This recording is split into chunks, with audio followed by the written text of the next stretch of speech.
Hey there, internets. This is Kyle with another edition of the My Business Launch Secrets YouTube channel. We're on day 91, across the 90-day mark, so that's 3 months, slightly over 3 months, I think, in terms of calendar date, because I did miss a few days due to sickness or whatever. In any case, since this is the channel which is more or less my own video diary to myself, given that I committed to doing something on a daily basis and starting this new online business, trying to get from $0 to $1 million in a year, and doing so part-time because I still have a day job, but I'm not going to quit anytime soon, and still got bills to pay and kids to feed. So again, this is more for accountability purposes, not for entertainment value, so apologies if you don't sick background I got here or the words that are coming out of my mouth. So today I'll give you a little bit of an update on the business side. So I did make some more progress with Thinkific and Active Campaign, just trying to figure out some details how these things link up and set up campaigns and whatever. Then also was spending more time thinking about this OpenAI project, Chat GPT, and sort of got thinking about that because Alex Hormozy just uploaded a video on his YouTube channel today where he kind of gave some of his perspective in terms of the implications for AI, generally speaking, not just with Chat GPT. And, based on some of the ideas he kind of threw out there, I got me thinking about life in general, but more specifically doing the online business thing and how do we respond in light of some of these tools that are coming online, etc. So in any case, on the Thinkific side, I think in the Active Campaign side of things, if I go shrink this down here. So again, I do have Active Campaign accounts set up. I was working through, have to do some tracking codes and onto the Thinkific site, which I did do that somehow on the, here within the app setting for Thinkific. So you copy the tracking code for the site and then didn't really figure out this whole event tracking thing. I think in general you set up triggers so that for people that when they sign up or they order something new, they enroll, then that sends a trigger back over to Active Campaign to maybe start some specific email sequence or whatnot. I think is the way that is supposed to work. I don't know why I have two of these windows open here. So yeah, I still need to, figure that detail out, but it doesn't really matter until I actually get the products set up within Thinkific. So I still have to get that. And have not really worked much on the site itself today. Just didn't have a lot of time this evening and honestly just got a little off track thinking about AI.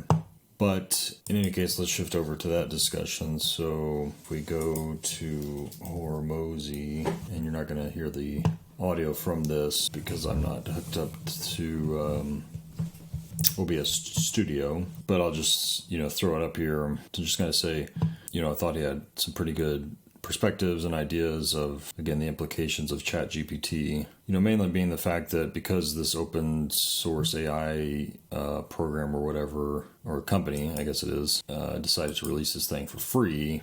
So he talked about kind of 5 main areas of implications. So again, Chat GPT, right? So it's a free tool now. It's not really like true AI per se. It's just, it's a computer that's been trained on a fixed data set, and I guess the intelligence piece of it is they've figured out how to program it to respond to your queries in a way that is like conversational, just like you would, again, if you were asking a specific person that question. The response is very much like, oh, this is another person talking to me, right? As opposed, it's not just a search engine, where you're saying, hey, tell me about the Revolutionary War or something. It just spits out, here's 10 websites that talk about it, right? It actually tells you in conversational form the answer to your question. And so again, in Alex Hormozy's point of view, this is going to open up more people's eyes to what the power of these tools can be. And, it highlights Elon Musk and others who've,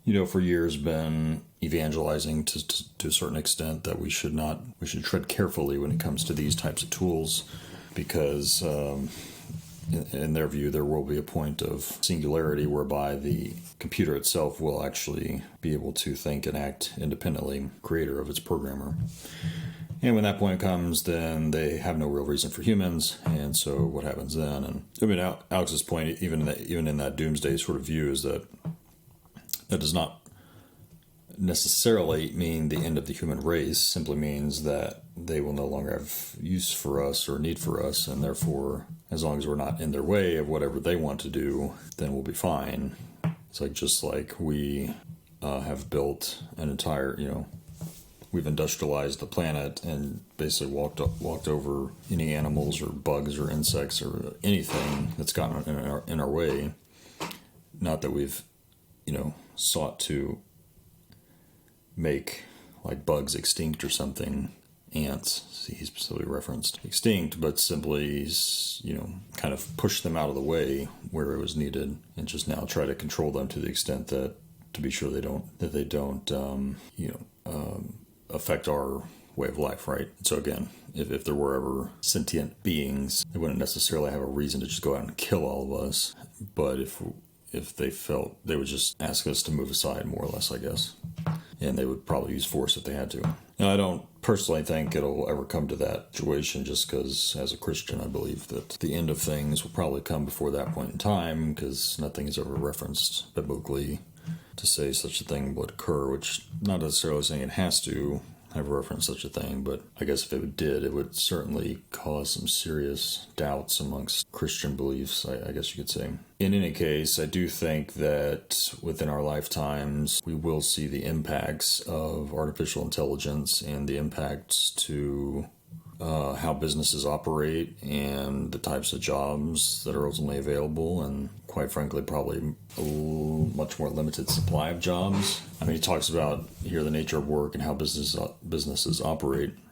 He talks quite a bit about, the implications for like marketing and sales people, where if you have an AI that is trained on human behaviors and human desires and this like human psychology, and they're trained on tens of thousands of sales calls and understanding how people respond to certain questions, as it learns how to detect emotions through the tenor of somebody's voice, the AI will always have the perfect response to that person to persuade them in the absolute most effective way possible to purchasing whatever the product is that it's trying to sell.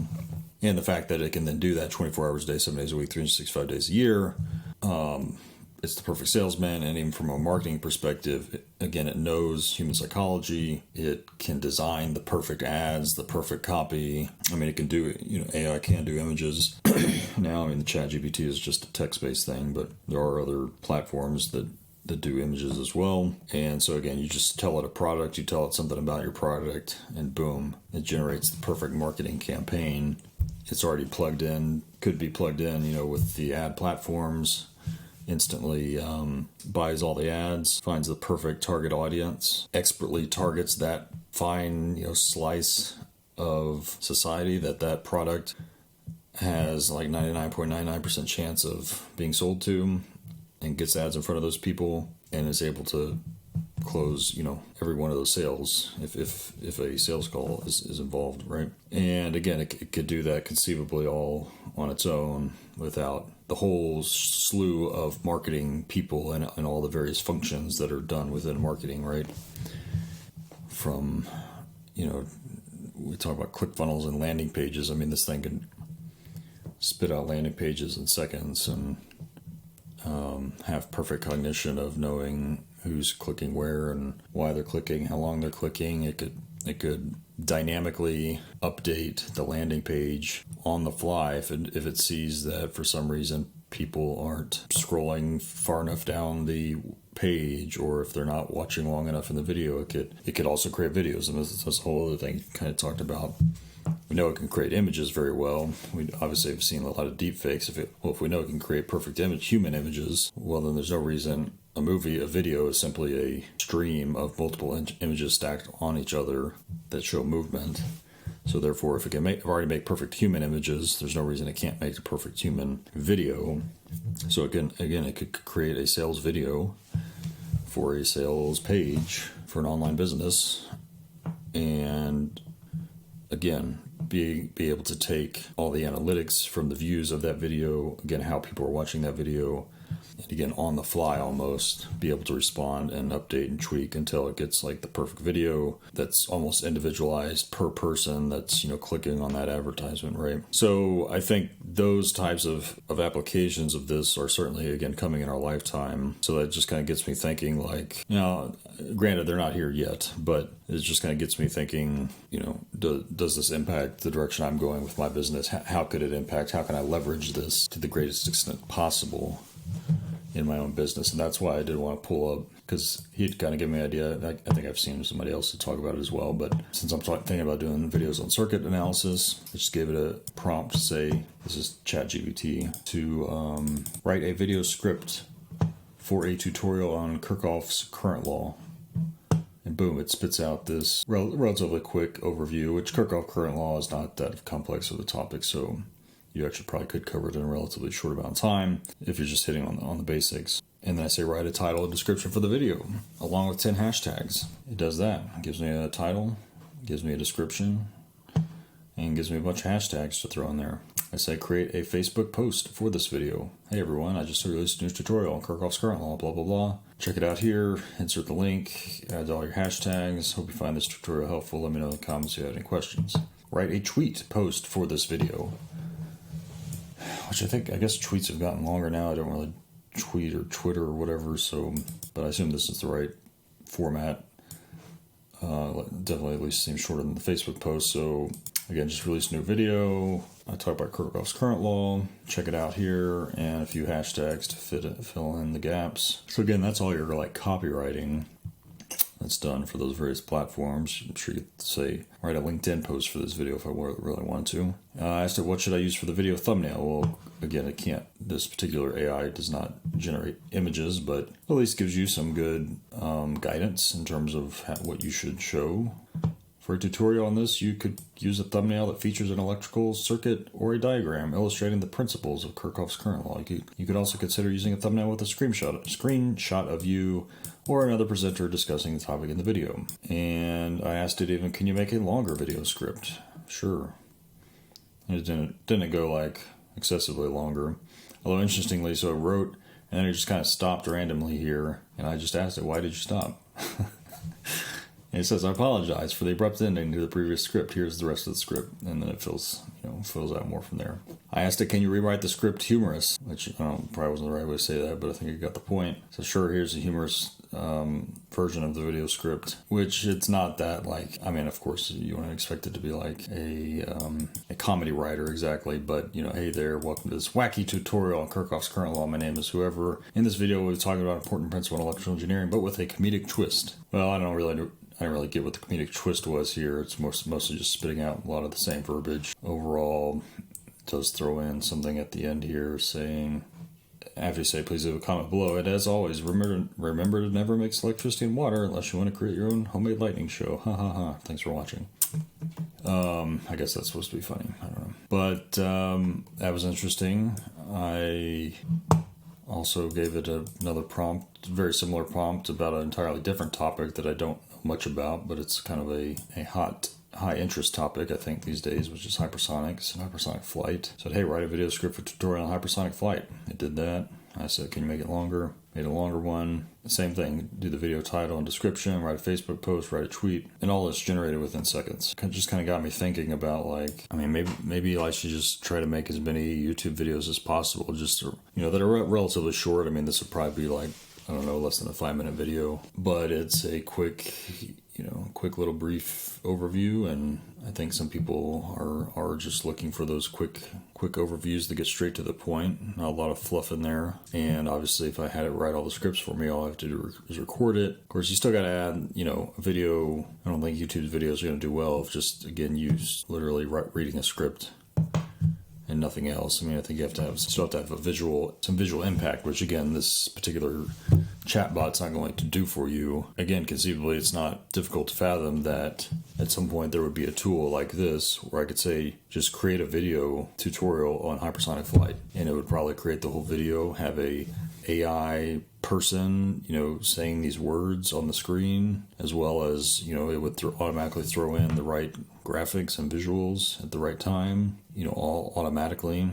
And again, spit out even a thumbnail an actual thumbnail you would put, and it would probably connect to YouTube and automatically upload all that for you. So then it's like, if we get to that point where it's that easy, and I mean, obviously that would maybe be some company that's selling that service, but so not everybody's going to be using that, but anybody with, I'm sure to be relatively cheap, could just buy that service and just start, generating YouTube channels on whatever various topics, start throwing out, I mean, there would be no limit. You could just generate videos on the fly about any type of topic you wanted to, have it spit it out there. It's like, once you get to that point, then you just start flooding the YouTube market with just a bunch of what is I don't want to say like garbage or filler, because I mean, the AI has the real knowledge, so the information that it is giving is legitimate, but it's like you would just have so many of these videos that are just, I don't know, informational and real quick. So where does that leave YouTubers and stuff like that?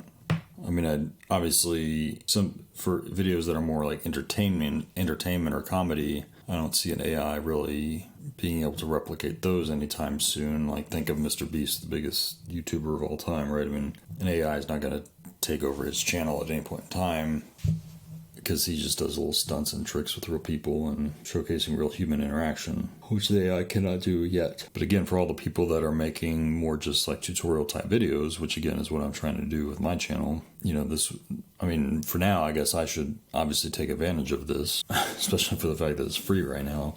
I'm sure they'll start charging people for it at some point, but using this to streamline my ability to push out new content. Now, of course, these are more tutorial types things, which I think are easy for this chat bot to respond to. The things that are not easier, like I can't, give it a circuit diagram and say, hey, explain how you would solve this circuit or whatever, because it hasn't been trained on doing that. Again, I'm sure you could probably get it to be trained on that, and those are the videos that I've found more people are interested in, is seeing somebody work through a problem. Because, in school, it's like teachers don't always have time to go through every fine detail of a problem. Well, if I have an AI bot that can work out every single detail of a super complex problem, so you can see line by line exactly like all the math that's going into that, like, I think that'd be very helpful from a learning perspective. But again, from a teaching perspective, that's like very time intensive to be able to have to do that. We like to simplify the problems that we show so that the math works out easy, and you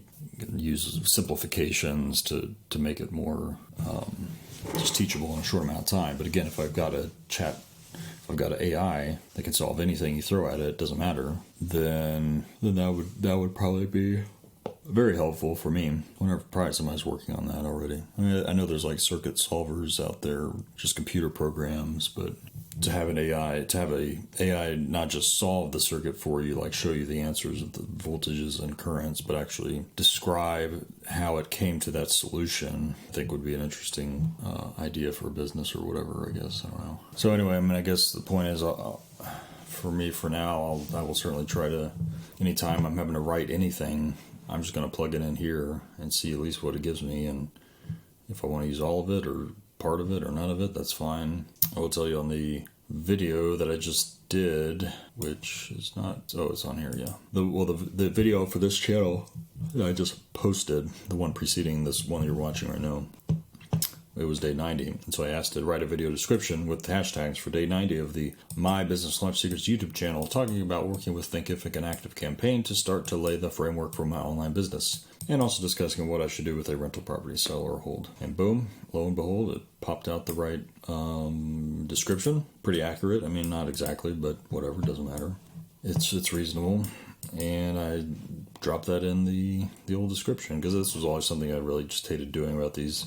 Again, I'm trying to make these videos relatively minimally invasive to my schedule, and so trying to do something quick, when I was having to think about what am I going to write in this stupid description box, like I would just always struggle for a few minutes before it popped out something. So here it's like I can just, again, throw something in the prompt, some few keywords, and boom, it actually spits out something that's readable and sounds good, and that's all good. So I guess I'll try to keep using that. Go over here to YouTube Studio, content, Hopefully this one here, if I can pause this here. Yeah, so I did get that in here, and yep, I did put full disclosure here. All text was generated by Chat GPT. Just to, again, show you that this is real stuff going on here. But again, everything there came from that. Hashtags came from that. Now, again, the thing that, again, I think there's probably other services that are doing this, but the hashtags, you know, it's probably just basing those on some keywords that I have had in the prompt. But you could then kind of further develop that to say which actually are the hashtags that are most trending at that point in time, and be sure you capture those as well in there. Which, that's the thing about this chatbot, it was trained on a fixed data set, only went up to 2021. It's not connected to the internet, so it doesn't know what's going on like today. You can't ask it, you know, for recent news events and stuff like that. I mean, I'm sure they're probably working on that as an evolution of the product or whatever. But so again, if you're doing videos on, you know, current events or current technology trends or whatever, technology products and stuff like that, you know, this is not going to really help you per se. I mean, it would probably help you from doing descriptions and titles and stuff like that, because you could just describe what you were talking about and it would pump out those types of things for you. But in terms of actually generating what you're going to talk about, it obviously wouldn't know what you wanted to talk about. So, but if we're talking about things that are more generic in nature, again, more educational, tutorial type things, then it's helpful. So I guess that's all I have to say about that for today. Hope you're all doing well. Keep on kicking ass, taking names, and I'll see you next time. Peace.